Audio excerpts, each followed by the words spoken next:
You guys see the story that just broke in The Athletic? Yeah, go ahead and do it. It's in March of 2023. Steve Ballmer invested an additional $10 million into Aspiration, according to legal facts. Now, keep in mind, by March 2023, the company would already have been bankrupt. So it's already over, and he put money in. I wonder what the impetus to invest the additional $10 million was. Yeah, why would he put $10 million into a company that's already gone south? Well, I'm sure he's become a $130 billionaire by doing a bunch of dumb stuff like that, right? Oh, yeah. No, exactly. Just scammed. I'm sure he's getting scammed. John, have you changed your tune on what you think happens as this continues to unfold? I mean, because when we talked about it No. Okay. Nothing happens to him? I am resolute in the fact that Steve Ballmer will get a slap on the wrist. And here's how you'll know.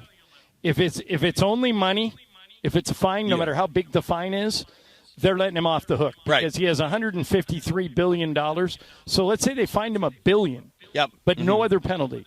Then Adam Silver can say, well, this is the most severe penalty in the history of the NBA. We took this very seriously, and Steve Ballmer will be sitting in his courtside seat yelling and screaming and making noises. But here's where I think this goes. I think now the Clippers are going to be sanctioned in some way as an organization because a representative of their organization, the guy that owns 1%, the vice chairman, actually did something that benefited the organization that was against the rules. So that means Steve Ballmer may have plausible deniability and the whole thing, but the vice chairman does not. And I think they're going to hit the Clippers with some penalty as an organization. Why not just hit Dennis Wong? Well, he's the vice chairman. If the vice chairman if he were of a company does something, the team, so jail time? Right. He's an executive for the NBA team. jail. The team did something to circumvent the salary cap. How is that not, if a team representative is doing it, not going to be sanctioned? If they give him a massive fine and take away 5 second-round picks, is that a slap on the wrist? Yes, that's a slap on the wrist. If that they're is a slap on the picks, wrist. The fine is meaningless. What oddly enough, I think the thing, and John, you kind of touched on it, that would be the most punitive for Steve Ballmer specifically would be not letting him attend games. You can't go to games. Yeah, it would drive him crazy. That's what he values the most. Like you said, there's no financial penalty that's going to make him turn his head. But if you said you can't come to a game for a year, like you can run your team, you can do whatever you want to do, and we're going to fine you X amount of dollars, but you physically cannot come into the arena for a year. That would tear him in half. What if he goes Bobby Valentine with the fake mustache? The Groucho Marx disguise? Yeah, and the nosebleeds. Yeah, there you go. Yeah. Here's Mark Cuban has gone on a tweet storm. Oh boy, here we go. He's all in on Team Ballmer. I'm not so sure he is anymore. Oh really? Yeah. But what he says is that the bad guys here are the Aspiration con artists who just kept funneling money to Kawhi. The question is, can you ever tie it to Ballmer? I know we know now you can tie it to Dennis Wong. Maybe this additional $10 million you can tie to Ballmer. Aspiration. Okay. But I'll believe the NBA will severely punish Steve Ballmer when I see it. I don't think they're going to punish Steve Ballmer. I think they will do some sort of sanction on the organization, but I agree with you. It's going to be a slap on the wrist. Nothing they can do John, short of taking away number 1 draft picks, taking away reducing their salary cap or adding Kawhi's extra money to the that stuff is really punitive. I don't think it'll be that bad. John, you believe in the integrity of the NBA, right? Integrity of the game? For the most part, yeah. I think. Are you offended by this? By what the Clippers have done? Does this bother you? No, because it's an entertainment league. I mean, we're in this for entertainment. Steve Ballmer makes the league more entertaining, just by being in the league and being himself and spending all that money. And I think that they probably did circumvent the salary cap. I think other teams have probably done it, and I think the NBA is going to, for the most part, give him a slap on the wrist and let's move on. And by the way, look for this. Look for this, DeMarco. Delay. They'll say my investigation is not – Adam Silver will say my investigation is not over. The season will start. Right. The games will become front and center. And in March, they'll announce something. And by the way, despite all this, the funneling of money and extra money, he still only plays 30 games a year, and they still go out early in the playoffs. So it doesn't matter how hard they cheat, they still can't win.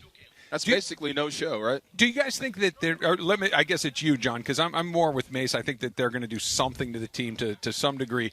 Are they not going to punish Ballmer because he's Ballmer, or are they not going to punish him because he's an owner in the league and they wouldn't have punished anybody in similar circumstances? Ballmer, yeah. I think a little of both. I think that considering who the previous owner of the Clippers was, they're very happy to have Steve Ballmer there. He's popular among the other owners. They can't do anything severe unless they have the support of the owners. And I don't think the other owners are going to throw Ballmer into the bus. Do you? No.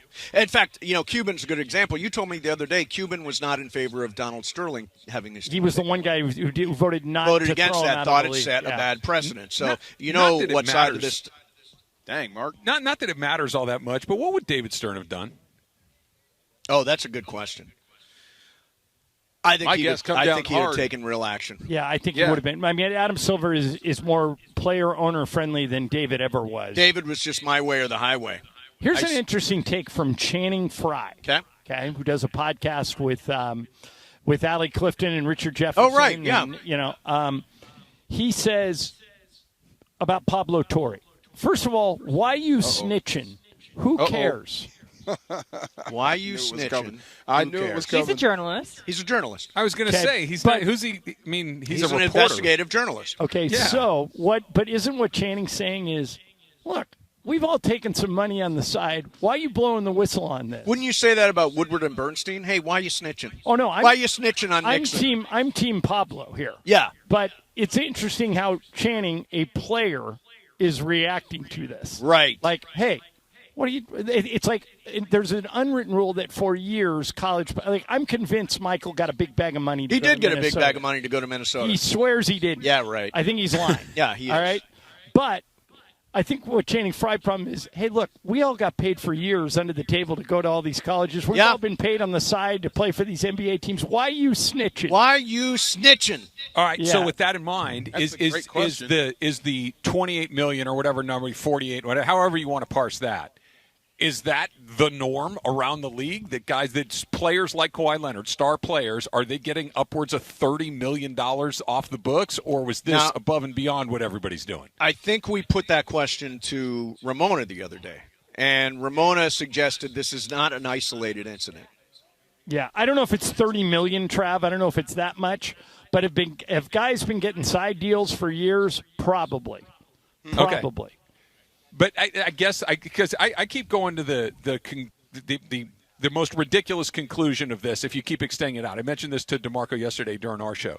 If we're getting to the point where, let's say, there's no penalty that's going to affect your basketball team, it's going to affect your economics, and like we talked about, Ballmer, you can't really do that, and some of these other guys, you probably can't really do that.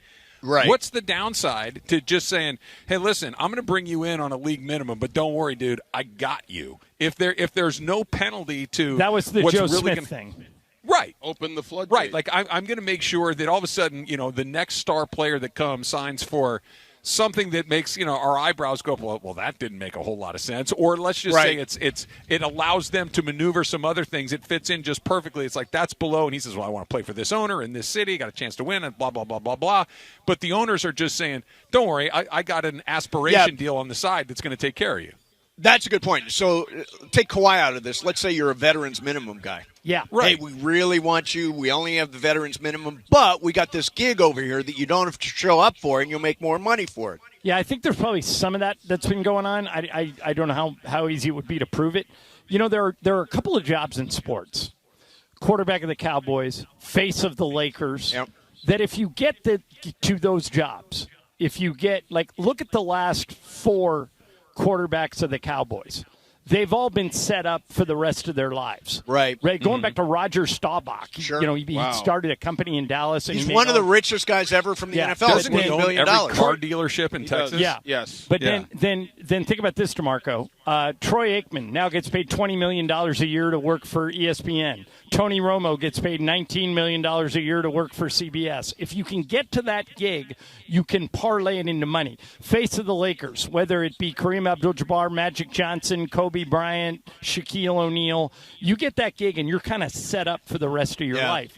So I think because of that, I think that what they've said to Kawhi is, look, become the face of the Clippers here in L.A., and we'll get you a whole bunch of side deals. Yep. This was one of them, and now that they've been Pablo Torre's connected the dots, it's a little awkward. But Yeah, do I think I do wonder why Pablo is exposing this. And the other He's a thing reporter. is, Exactly. All they had to do was have Kawhi wave his hand, sign some autographs, Have Kawhi Leonard do a half one a commercial shovel in one pile of dirt and say, "I'm Plant here on one behalf tree. of Aspiration." And it's Plant done. one tree, and we're done. How do you mess this By up? the way, you had one explain job this to do. me. I watched the U.S. Open, the tennis tournament. Yep. They knew Coco Gauff's from New Balance, so they ran a whole bunch of her ads. Kawhi's in every one of them. Kawhi's in all these New Balance ads. Right. He showed up one day. They took some pictures of him shooting some baskets. They stuck. Yeah. Why didn't Aspiration do that? It's not that hard. It's Yeah. not Right. that hard. All this goes away. Just one thing. But, yeah, I mean, I get he's a reporter, but I keep asking this. And Travis says the league is the victim. I'm trying to figure out who the victim is. I'm glad when reporters report stuff and this is a inform good us question, on world stuff. But I do wonder, what's the purpose of exposing this besides getting Ballmer and Kawhi in trouble? Who are you saving? Who are you here's protecting? the answer. Here's your answer to that question. If they are blatantly circumventing the salary cap, why have a salary cap? Right. True. Okay, so that's the answer to Marco. The victim in that. The victim is the other teams who are playing by the rules. That's why I don't understand why Dan Gilbert and Matt Ishbia and all these guys, they don't just rally up and say, wait a minute, they've got impermissible benefits that circumvent the salary cap. They're going to do one of two things. They're going to do that. They're going to say, hey, do something. Or they're all going to go, they're going to set up. They're going to stick together. They're going to hire a general manager like college football teams are doing. Yep. Your job is to get side deals. Yep. And that'll help us get players. The two most interesting stories about about the Clippers in the last 100 years were Donald Sterling doing what he did and this. The other one interests me more. Yeah. Because that guy was a creep. Yeah, he was. This is just a dude trying to get an edge, which is normal. Is anybody shocked by this? Again, There's a nobody billionaire was shocked trying about to the cut Donald corners? Sterling stuff. It's the same Well, it's question shocking. I said to John. When you're Yeah, but racist, everybody kind of knew that he was a dirtbag, so Right. that wasn't a shock. but that's hurting people. That's discriminating. This is potentially hurting the other 29 owners. Maybe But it's I not get all what your of them. point is. Your point is that in the general scope of things, it doesn't really matter, and it's not going to change lives. I get what you're saying. Did any other owner pop off or say tip him off or help him with this? Who knows? Well, I mean, who knows? It seems like it's the opposite. Well, we'll see. We'll see what happens, and it could just be one of those. Oh, we're just going to not have rules. Fine, we'll be like baseball.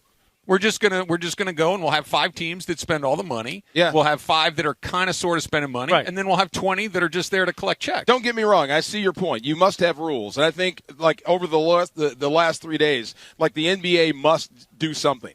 I think what we've come to is I'm not sure what they can do with him. Yeah. Well, they can't affect him economically. Yeah. It's literally 5 impossible. second-round picks is nothing. That's not no. Like we talked about a second ago, the only thing that you could literally do to him Is that bar would him. bother him, Yeah. that would make him be like, man, I can't stand this, is you can't come to games. That the money, there is no amount of money you can find him that's going to make him go, oh, I'm never going to do that again. Yeah, it that's doesn't true. exist. There's no amount of draft. They don't even have any draft picks anyway. They already gave away all their what I'm draft saying, picks right. for I don't Paul know how you George. can hurt him. So that's really not going to be a thing, especially if you're paying guys under the table. You're going to get people anyway. Yeah. But if you said you don't get have you guys seen him at these games? He's a crazy person, and I mean that as a compliment. He is as invested in his team as any owner I've ever seen, maybe with the exception of Mark Cuban. He's jumping around, he's Mark screaming, Cuban, he's having. is it Pat Croce? Was that the other one? Croce was another Yeah. one. Yeah, Croce's a good one. But if you said to him, you can't come in the building, That would hurt. Got him. That would hurt. Are you Got enjoying him. watching this? So watching here's the things thing. burn? Here's what I would say. Yeah. Travis and I both worked with Yahoo Sports at a time when one of their big things was investigative journalism. And investigative journalism was touted as a really important, and a lot of it then was college recruiting scandals, and obviously none of that matters anymore with an NIL.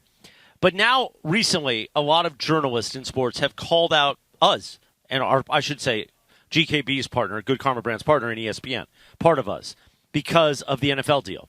So the NFL becomes a partner in ESPN, has a percentage ownership, so people say, well, how can you objectively report on someone that you're in bed with? It's a fair question. And here's the point. It doesn't matter because money is what matters. So the old days of you're going to have the investigative journalism, that doesn't exist as much at ESPN anymore. And part of that is because we're very entrenched with all the leagues. We're partners with all the leagues. So Pablo, who's no longer with ESPN, who's with a startup, an independent company, did investigative journalism. It's great for us because we have something to talk about. Mm-hmm. In the grand scheme of things, Kawhi Leonard got a little bit richer. Nobody cares. The Clippers ultimately didn't win with Kawhi Leonard. Right. So that's funny. That would have been a different story. Had they won, right. It's a different thing. Yes. Steve Ballmer isn't going to lose the team. And Kawhi, a no-show job. Come on. That writes itself. And that's hilarious. That's a good bit. Right? Because the way we know of no-show jobs is The Sopranos and the mob. Ben, sit down. What are you doing? What are you doing? So, sit next to me. So it's funny. Donald Sterling losing the Clippers, he deserved to. Yeah. But here's the funny thing. Donald Sterling actually did everybody a favor by walking away and taking his billions. Because if he went to court, that was not lawful what the NBA did. That was his possession. Just because he's a racist doesn't make it illegal. True. He was a disgusting human being, and he made people feel bad. That's not against the law. Yeah. So he actually did everybody a favor by saying, okay, Steve Ballmer, buy it. I'll take my billions and go home. NBA, you won. Right now, Steve Ballmer's not going to lose the team. Yeah, he might get fined. He might not be able to come to 50 games, and that's great. So from your point, DeMarco, does it really matter? No. On this a Friday, has been great for Pablo Torre, though. It's great for Pablo Torre. It's great for Dan Lebitard and Meadowlark Media, and we love Dan. And Dan was one of the greatest sports writers in the world at his time, and so was Tony Kornheiser, Mike Wilbon, Woody Page, all of them. Sports writing and columnists is not – they're all on TV. Or they're all doing podcasts. The days of sports writing, like when Travis and I first started in this business, and there was a website dedicated to reading everyone's column, and the big part of that website was that they got the Denver Post and the Washington, and all of them, and compiled them, and the LA Times every day for you. That's what Around the Horn was built on. It wasn't built on ESPN personalities. It was built on sports reporters, sports writers. That art is gone. Not to get too high on a horse here, but the other thing is, if you're going to have rules, somebody has to enforce them. Yeah. Correct. And whether that's the league themselves, if the league are going to say, here are our rules, okay, and they're just going to kind of go, hey, we're not going to actually do any of this stuff, then somebody else needs to at least call BS on BS. And because if we're not going to have a capped league, which is what they're accused of violating, then don't have a capped league. Have baseball. Which is, there's another one. But if we're going to have a there's a handful of good teams in baseball. Right. And if I don't want that. And if we're going to do a capped league, and the people that are in charge of enforcing it are not, then there needs to be a third party that does, and that's where investigative journalists come. As soon as this blew up, can't you hear the sound of like paper shredders going off? Of course, all over the NBA. Yeah, cover your tracks right there.